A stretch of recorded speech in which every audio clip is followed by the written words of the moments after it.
Um, cool. Alrighty. Hi, Calgary. Just let me know if the audio and stuff is going through. I know you don't see anything on the screen yet, but I will get that up for you in a second.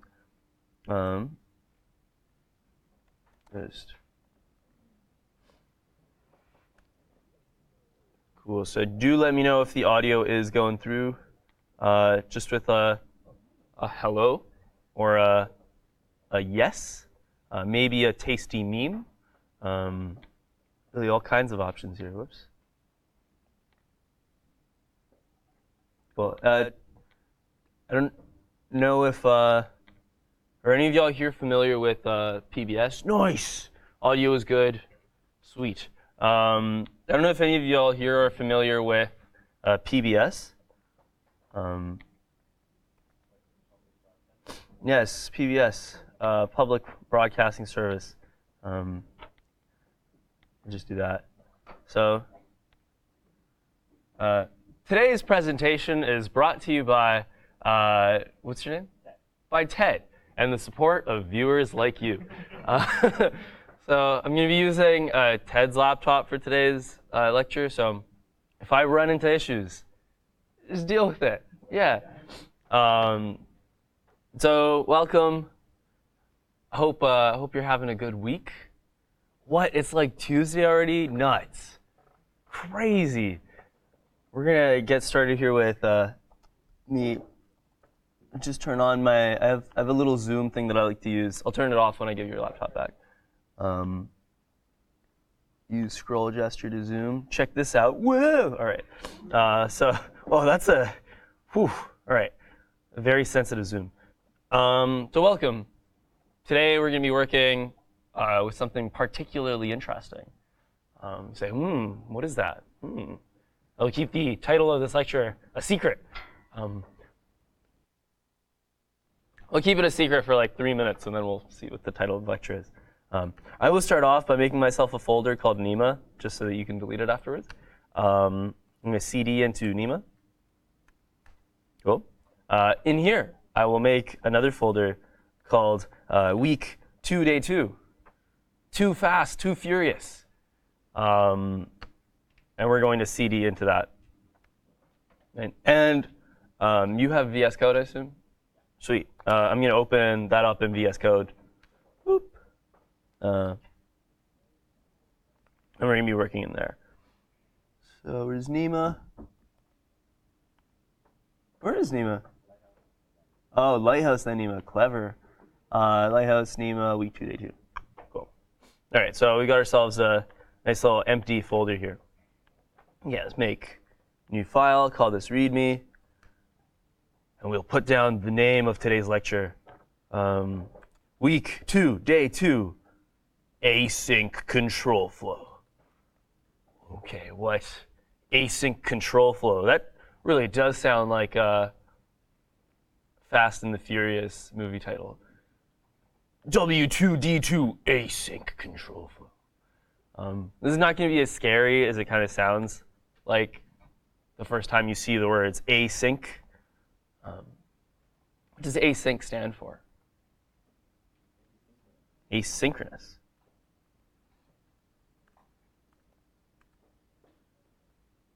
Asynchronous. I'm going to explore what asynchronous means. I'm going to explore why it's a thing that you even need to kind of consider when you code in JavaScript. So over the course of this lecture, I'll say in the first half, we're going to be exploring, again, like the motivation behind what asynchronous JavaScript is. Why does this stuff exist? How do we do it? In the second half of the lecture, we'll be building up a little project that will actually use the concepts that we're exploring in the first half. Right? So if you feel that like you don't have a full understanding of async stuff at the end of the first half, it's totally fine. We're kind of looping back over it again in a slightly different way, but it might give you a better understanding that way. And as always, I do encourage you to stop me at any time. Just kind of like, hey, you in the blue, what the heck does that mean? Like, you can ask me that, and we'll work through that stuff. Same goes for you, Calgary. I know y'all have like a couple seconds of delay, but honestly, if you just write stuff in all caps, stop for you and we'll go through things. So let's start from the beginning. In the beginning, there was JavaScript. So we have JavaScript here. What is this? What is JavaScript?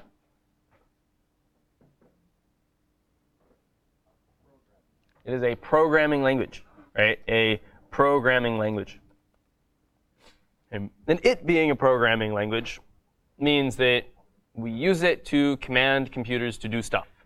We tell them to do this, then do this, then do this, then do this. That's kind of important. We need to be able to describe things in sequence, right? So sequence is important when we describe actions to a machine, right? Sequence is important. So the way that I like illustrating this is if I was to tell someone how to brush their teeth, step 1, get your toothbrush. Step 2, brush your teeth. Step 3, put toothpaste on it. That is not how you brush your teeth, right? That sequence of steps, sure, it's all the correct steps, but it's not in the correct sequence. Right? So, I mean, if we keep that in mind and think about how we talk to our computers, right? Sometimes there are things that we want our computers to do which are fairly complicated, and we want to make sure that we're describing those things in the correct order.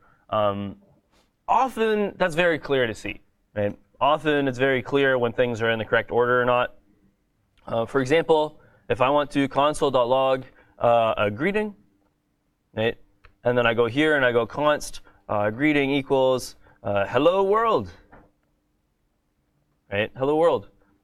The sequence is out of whack, right? I'm trying to console log something before it even exists, right? And this, it makes my stomach turn. Like, ugh, I don't like that. It feels weird, right? And something in it tells me that I've got this kind of backwards. Now, there are going to be instructions or pieces of code which are a little less obvious that the sequence might be out of whack. We'll see examples of that. So I use this word sequence. I'm going to relate the word sequence to stuff being synchronous, right? And when I say something synchronous, it means this happens, then this happens, then this happens, right? They happen in sync. I know that there's a joke somewhere in here about like this. Haven't figured it out yet. So if anyone has one, do let me know, so I'll use it next time. But by default, all our code is going to happen in sync, one after another. This is not necessarily a bad thing, but sometimes it can be a little frustrating. So I'll illustrate that with a little example here. We will call this big loops. Big loops.js. Okay. You know what for loops at this point? For loops, fairly cool. Let you do things multiple times. I'm going to go for, let's go let I equals 0. Well, I is less than 10. I plus plus. Console.log I. Neat. And then afterwards, I'm going to go console.log brap, just to denote that I have finished this loop. And so it shouldn't, at this point, it shouldn't come as a surprise that I get all the numbers from 0 to what number? 0 to 9, right? So get all the numbers from 0 to 9. And then I console log brap, right? Like that happens afterwards. And we're going to see when I run this. Let me just make this pretty big, and I'll zoom in on it. So we will see that when I run node big loops, I get all the numbers from 0 to 9, and then a brap. This is fine. Here's the thing. Console.log I, this is free. This is free. I'm doing this 10 times. These are big leagues here. Let's do it 100 times. You know what? Let's do it 1,000 times. Let's throw a couple 9s on there. Yeah. Woo. All right.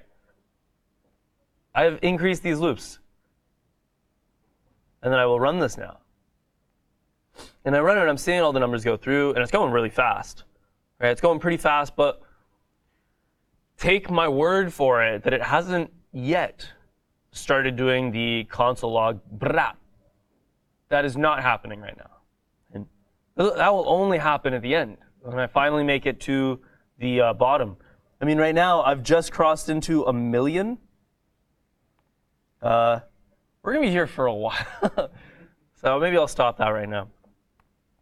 But as far back as I go, like, I won't actually see the word brap. Right? Maybe this isn't like as obvious as I kind of want it to be. I might put this in a for loop.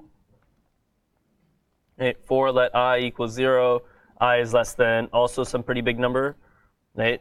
And then I plus plus. So I've got my console log i's, and I've also got my console log brap.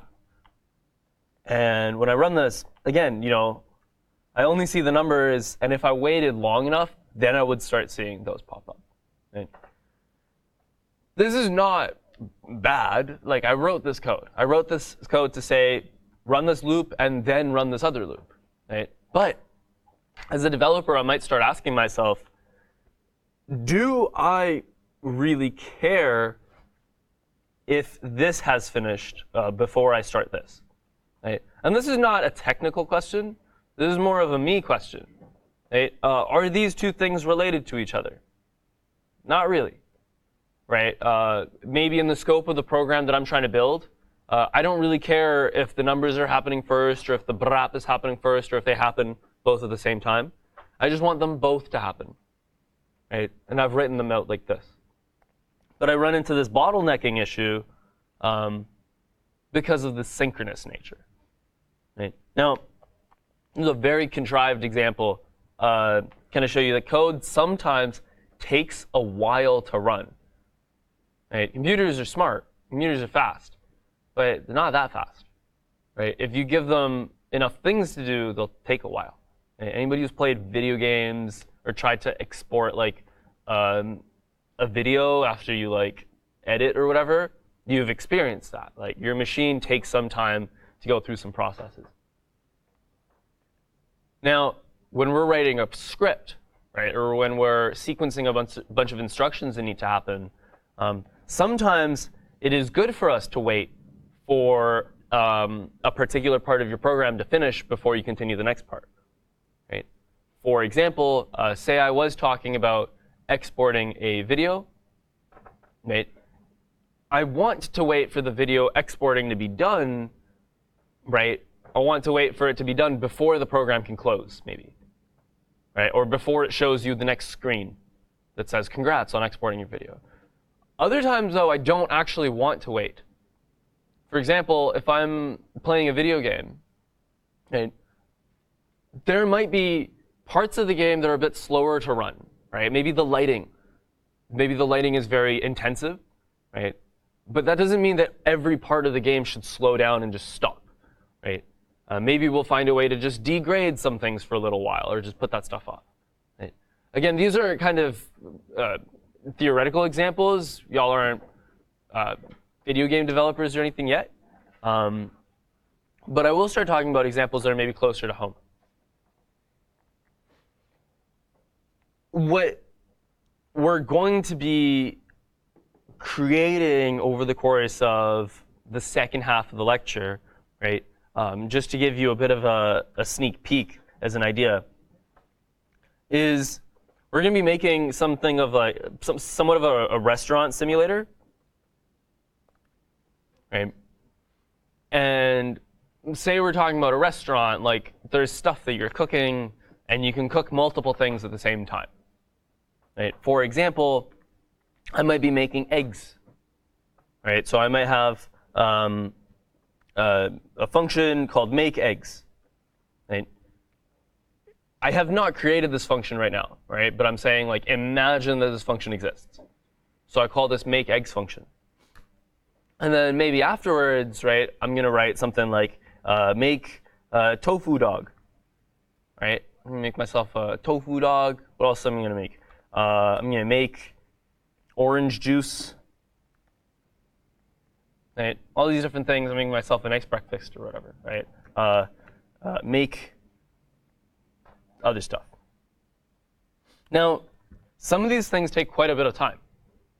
Right? For example, to make eggs take what, like half an hour, 60 minutes? I don't know. I don't cook. No, eggs take a couple minutes to make, right? And you don't necessarily like there are the eggs and you just wait the whole time. Or if you've ever made a stew, like you don't just like stew and wait for the couple of like slow cooking hours. You go do other stuff, right? But you remind yourself, hey, when this is done, right, then I will come back and do something with it, right? And that's a very important idea that I want you to like have as a concept. Is in real life, I can set something and then I can come back to it later. I will set something and I'll say, okay, you know what? This is not going to finish right now, but when it does finish, here is what I will do. Right? For some of those of you who might be very into late night television, like commercials and stuff, this is the set it and forget it principle. I don't know if you've ever seen. Here, I'll just say the words for you. This dude puts the chicken in the rotisserie thing. He's like, there we go. And then he puts it in, and then he says, and now you set it and forget it, right? Because the chicken will take a while to make. So we're going to come back to this idea in JavaScript very soon. So let's actually, right now, force ourselves to figure out how we could do something like that. Let me make a new file here. This file is going to be called sometime.js. And this is really the other lines of code that I wrote. Those are all kind of hypothetical, right? This is the first file that I actually really want you to pay attention to as I code it up. So there is a function that I'm going to make. This one's going to be called adlib. I've written this as an anonymous function, right? It's going to say console.log, it's ya boy, right? We've gotten it's ya boy. This function is not running yet, but if I were to run it, that's what it would say. And here's our goal right now. I want to figure out how to console log this thing after 2 seconds. Right? How do I get my adlib function to run after 2 seconds?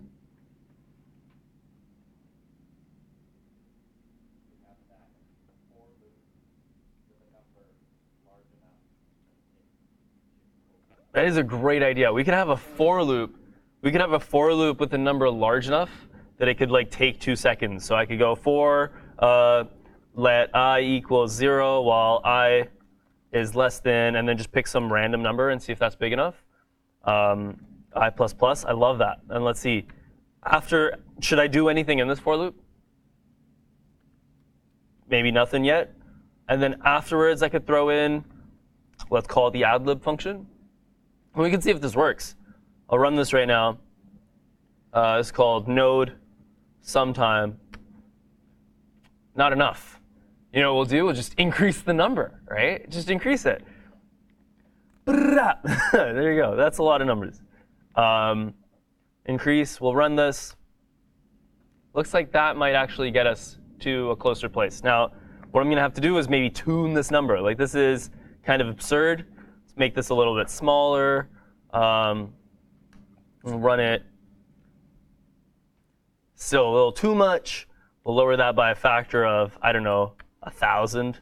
And eventually, I'm going to get to a place where I can wait a little bit, and then it'll print out.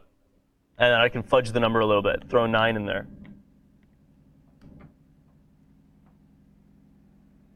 It's going to take 10 times as long. There we go. That was around 2 seconds. Right?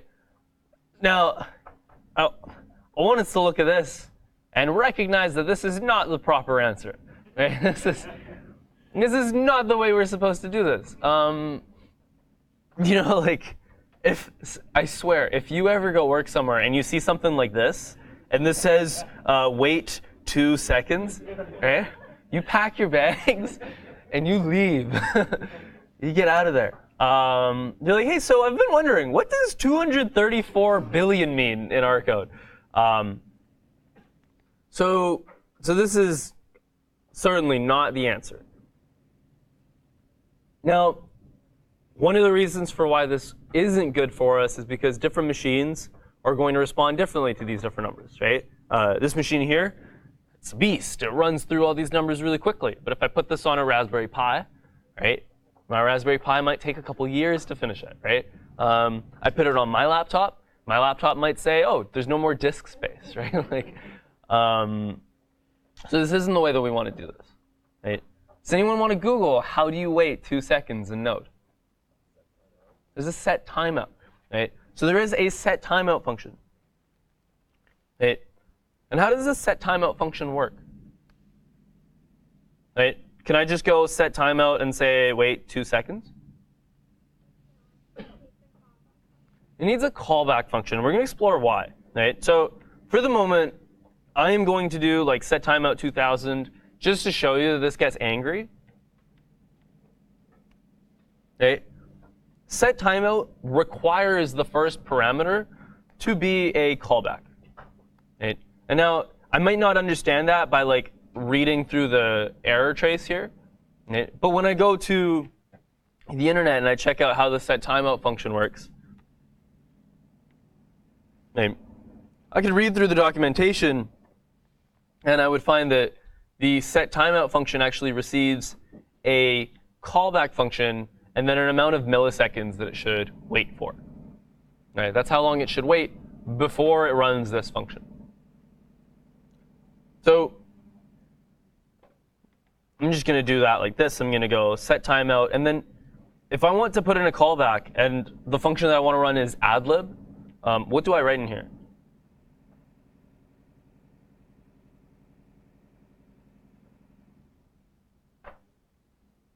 What do I end up writing in there?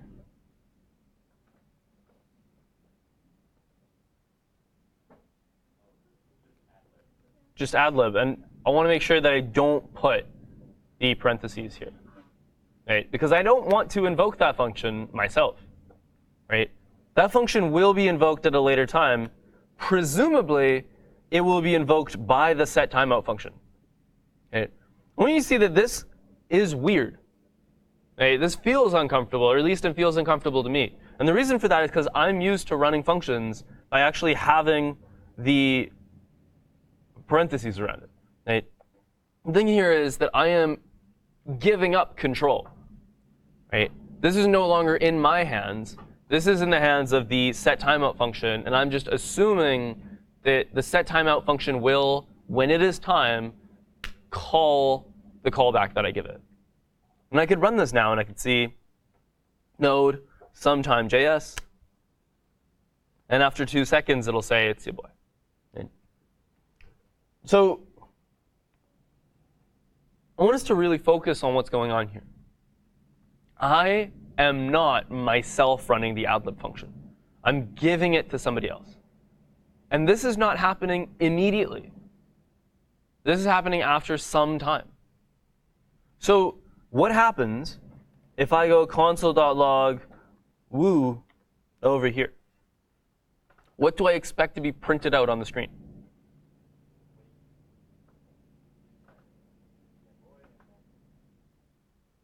Cool. Can you say that a bit louder? Sure. Yeah. All right. So for Calgary, the hypothesis here is that it'll wait 2 seconds, then it'll run the adlib function, so it'll say it's your boy, right? And then maybe it'll print out woo afterwards. Right? So we could run this code and see if that's really what happens. And I'll run this.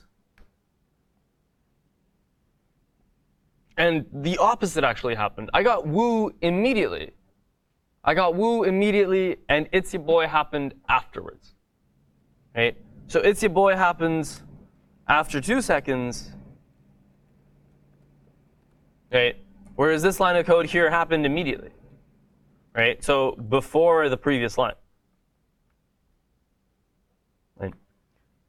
So the way that I want you to start interpreting this kind of code, and the way that I want you to start interpreting this asynchronous behavior, right, is by thinking of, I did this set it and forget it situation, but really like this kind of like, no, not shopping images. This kind of like tomato timer situation, right? The act of setting the timer happens immediately, right? That is a thing that I do immediately, like right off the bat, I set it. Eventually, the timer will go off, but I do not know when it will go off, right? I don't know. That's out of my hands. So I set this, and then I move on to doing other stuff. So if I was to take that mindset and interpret these 2 lines of code, this one here says, set a timer to go off after 2 seconds. And then it will go on to console log woo. That timer is still going. After 2 seconds, the ad lib will go off. And so we're seeing a bit of a distinction here between synchronous code, which is code that is very visible in happening in sequence, and asynchronous code. Right? In asynchronous code, we have no real way of knowing when it will happen. We just know that it'll probably happen later. Right? It'll happen later than we set it. So we're going to explore different ways of playing around this kind of code, right? And what the benefits of doing stuff like this are. And now, to really, really, really focus in on here, I do not care about this set timeout function personally. Set timeout is an example that I'm using to kind of like twist my code into having some asynchronous stuff in it. In real life, you will rarely be using set timeout. But you will be using some other asynchronous function. Right? We're not going to be exploring exactly what those functions are today. Right? Maybe we will in the last half. But for example, these might be things like get from database. Right? They're actions that take some time. They're actions that take some time that maybe I don't want the rest of my code to wait for. Right? I will say that this is not going to make much sense in terms of like today, why we even have asynchronous stuff. Right? So if at the end of the day or at the end of the week you're feeling uncomfortable over why async is even a thing, right? That's fine, because you won't actually be using async in your code until like later on next week. Right? That's when you'll really start playing with it. At the moment, are there questions about the stuff that I've written up? Yes?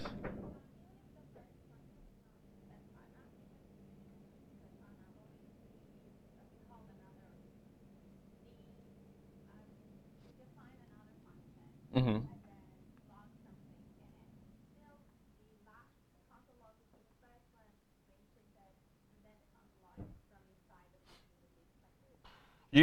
So you mean if I threw a console log in here? Cool. So Victoria, the question is, if I made a function like sumfunc, and this one here had a console log? Mm-hmm. And then what would I do with this function?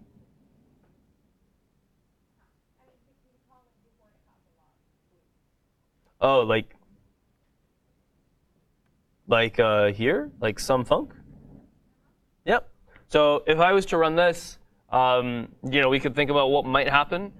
Before I even run the code, I'll just take a look at what's going on. I am declaring a function called adlib. I'm declaring a function called sumfunc. Then I set a timer for 2 seconds. And that timer is just ticking.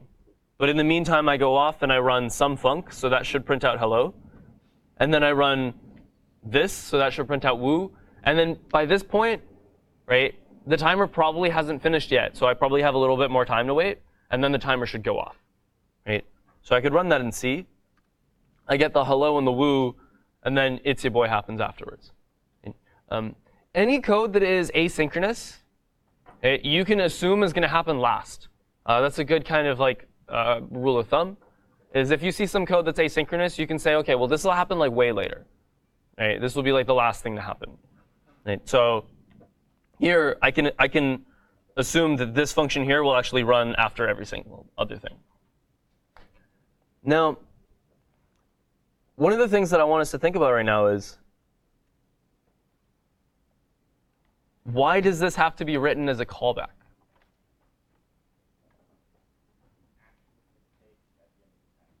Cool. This is the action that I want you to take at the end of the timeout, right? And I really want you to pay attention to that language, right? There is an action, and I'm giving it to someone to run later, right? And this is the difference between invoking a function and just telling someone about a function, right? I don't know who did the callbacks lecture for y'all, but when I teach callbacks, what I like to say is, there is a difference between me pointing out a light switch and saying, hey, that is the switch for the light, and me actually flicking the light switch and turning the lights on or off. Right? I can tell somebody about it without actually impacting anything. Right? So when we need to pass an action to someone, such as is the case here, I want you to run this thing later, this is where we can use a callback. Okay? This is part of why callbacks exist in JavaScript. Part of it. So what I'm going to do is I'm going to make a second file, and we're going to iterate a little bit on this idea. We're going to call this multiweights.js. And what I'm going to do is I'm going to go set timeout. Now, we've said that set timeout can receive a callback. That means I could make a function above it and then pass it in. But what I can also do is just inline declare a function. Does that freak anybody out? Cool. So I'm declaring a function in line. I'm saying this is going to happen after 2 seconds. And my function is just going to say console.log a. Right? And I'm going to use the exact same code here a couple times. And I'll say that this is B. This one here is C. And then this one here is D. Right? But I'll pick slightly different numbers each time. This is going to be 1,000. This is going to be 3,000. And this is 500. Now, my question for you is, when I run this file, what gets printed out? What's that? BACD, right? DBAC. There we go. Yeah, so D, then B, then A, and then C is the hypothesis. And we can run this and see node multi-weights. And we get D, B, then A, and then C. Right? So we're setting all these timers at the same time. Right? That part of the code is synchronous, the setting of the timers. Right? But the part of the code that is asynchronous is, when is this callback going to run? Right? It'll run after some time. Right? So even if we set all these timers at the same time, right, if they have different timeouts, some of them are going to go off before others, not strictly in the order that they've been written. Right? So again, right now, what I've done is I've sort of contrived this example with a set timeout situation. Right? But we might be dealing with some code that actually does take some time to run. Maybe it's fetching stuff from a database. Maybe it's making a network request. Maybe it's getting something from the file system. Right? And different versions of those calls are going to take different amounts of time. For example, if I have, and maybe we'll do this in the second half, if I have 2 lines of code, one that read file, and that file happens to be a big file, and the other one is read file, little file, right? If these are asynchronous functions, it is totally possible that this one finishes first. Right? That is totally possible. right? And we'll want to be able to write our code in order to like handle that nature of it. Okay. So I feel like we've got a pretty good grasp over what's going on here. Right? What I'm going to do is I'm going to throw a curveball at you. Right? I'm going to throw something a little funky. Let me just pull up the example of code here on my laptop. I can type it out. I'm going to do this one. We're going to call this curveball 1.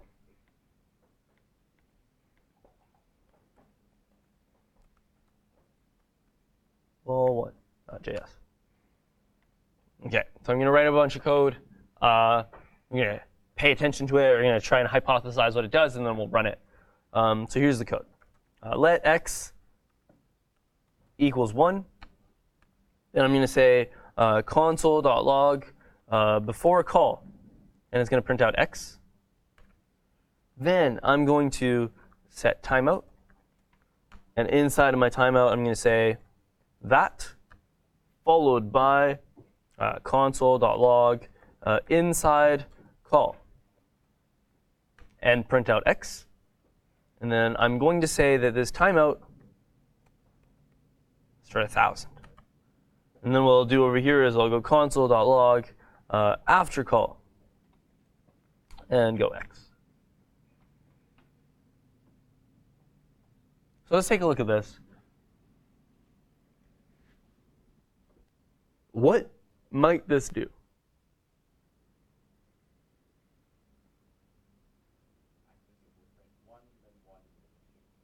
I think we might print 1, then 1, then 2. Can you tell me what lines those are? 3, then 10, then 7 is the hypothesis here. And then Lathe is writing something. So let's see Lathe. Before, after, then inside. So Lathe is saying before, after, then inside. Cool. And again, the hypothesis here was we would get 1, then 1, then 2. And we could test this out. Okay, node, curveball 1, 1, 1, and then 2. Excellent. Does this confuse anyone at the moment? No? All right, you might be ready for curveball number 2. 2 curved to ball. So what I'm going to do here is I'm going to make, you know what, I've actually got a better name for this. This is called mystery.js. It's mysteryfile.js. I'm going to go ahead and I'm going to say const numbers equals. And I'm going to have a bunch of numbers. 14, good number. 78, another good number. 100, right? 5. Anyone got a favorite number? 13, good number. Anyone else? 9. This is all great. 9. And I'll do 673. And what I'm going to do after now is I'm going to go const mystery equals. And what mystery is going to do is mystery is going to take a set of numbers. Right? It's going to take some numbers. I'm going to write a for loop. I'm going to say for const num of nums set timeout.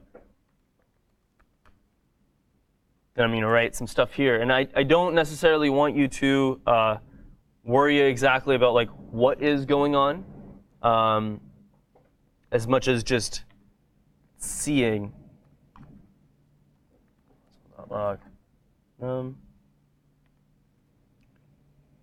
num, and then mystery with my numbers. So I've written a bunch of code. And it might, right off the bat, seem a little confusing. The longer you kind of stare at it, it's not nice code. This is tricky code. Does anyone want to explain what this code might do?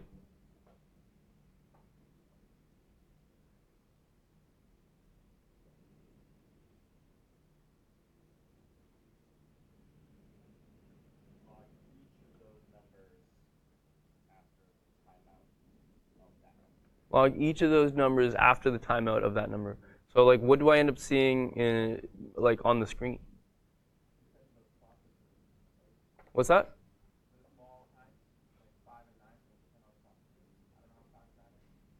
Mm-hmm.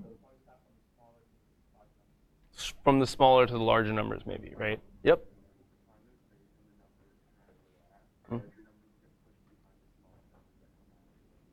There we go, right? So if the timer is based on the number itself, then the larger numbers are going to take longer to print out. The smaller numbers are going to take less time to print out. What we have here is exactly, Leith said, it will print the numbers apart after the time equal to the value of the numbers. We've got somewhat of a sorting situation, right? So if I run this right now, node mystery, I will likely get something that is sort of in order, right? Sort of in order. It's not perfectly in order, especially when numbers are really close to each other, like 14 and 13. It might get them switched, right? But I got the numbers in roughly ascending order, right? Because this is equal to me going and setting a bunch of timers and then just waiting and watching as all those timers just go off at different times. Right? So the setting of all those timers happens at pretty much the same time. Right? I'm going through this loop, but the loop is synchronous. And when things are synchronous, you can assume that they'll happen immediately. Right? But the timers go off after a certain amount of time. Obviously, this is terrible. Like, you know, if I wanted to sort then the number that, like, we're going to be here for 5 seconds. So, you know, I'll go like that and just wait.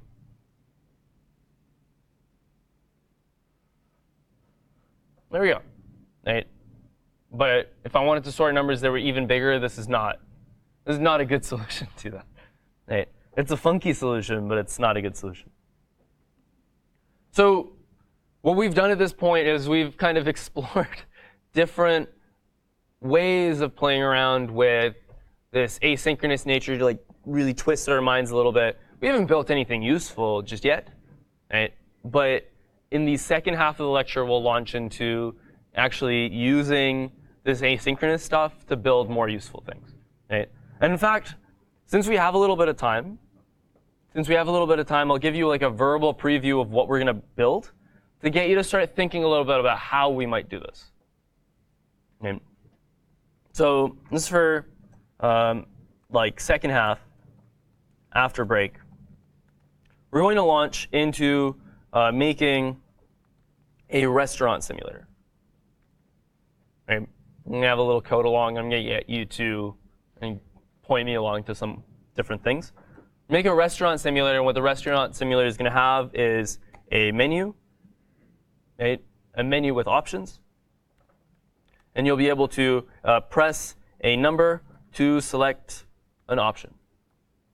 And that's what we're going to do. It's going to print out like option 1, 2, 3, 4, 5. And then when you press 1, it'll start doing the thing for 1. And so every time you press a number, you select the option, and that like item will start being processed. Right? So for example, fries, right? That will start being cooked. And we'll be able to select multiple options. Right? So while something is being prepared, I'll be able to select a new option. Right?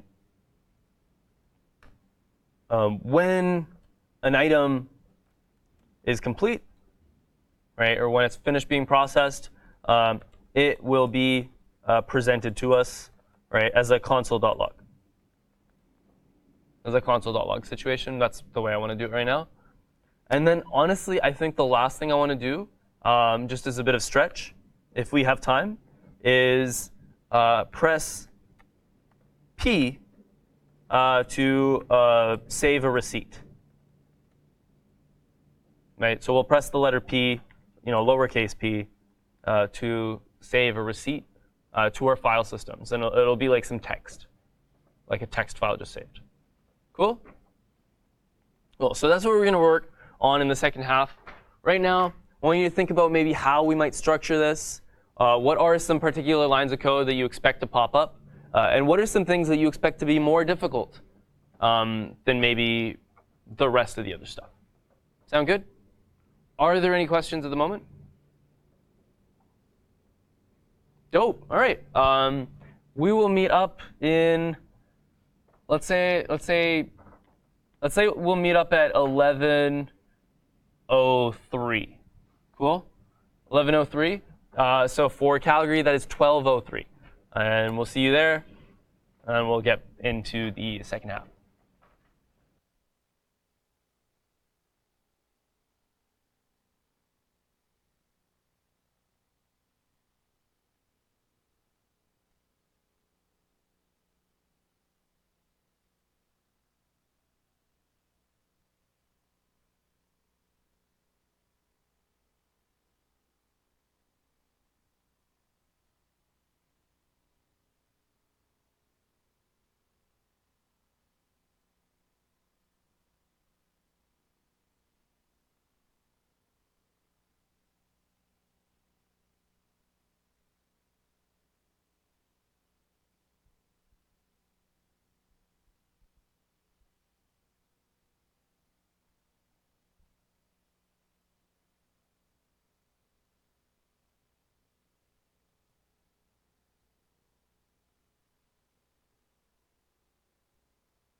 Cool. What's up, Calgary? Let me know if the audio and the video is working for you. And as soon as it is, then we'll get started. Check out this tiny dog. Very small dog.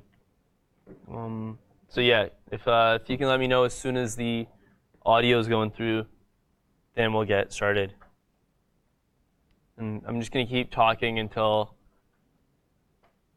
I feel recognized and acknowledged. Oh, the little dog is in a tutu. Just, hey, is the audio working? Just give me a yes or something nice.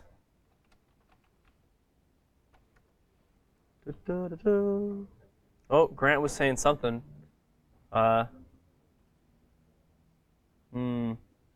Just need. Nothing is working. That's terrible. It should be. Stream. Oh. Okay. Whoops. So the stream has been suspended for policy violations. I think because I put the YouTube stream up. Whoops. Oh, right. Nope.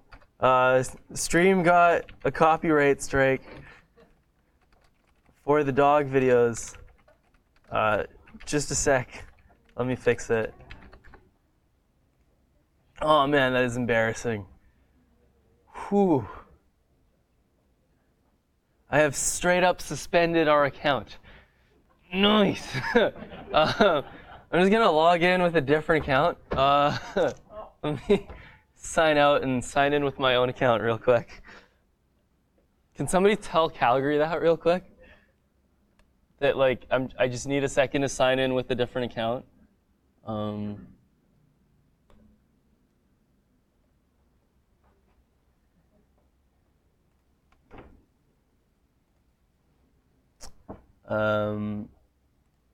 We'll do.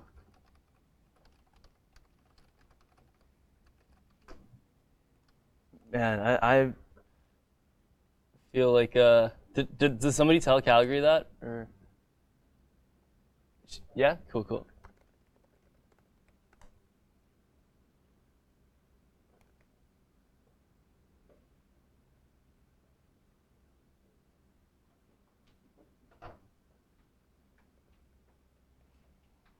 Okay.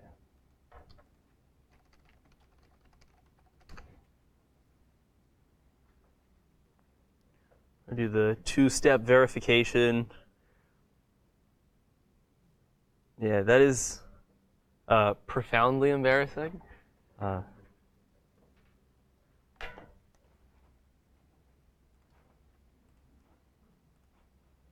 Yep. Aren't they using one? This is the LHL. Which one would it have been? I think just number 1, and that's number 2. So I'm signing in with my own account.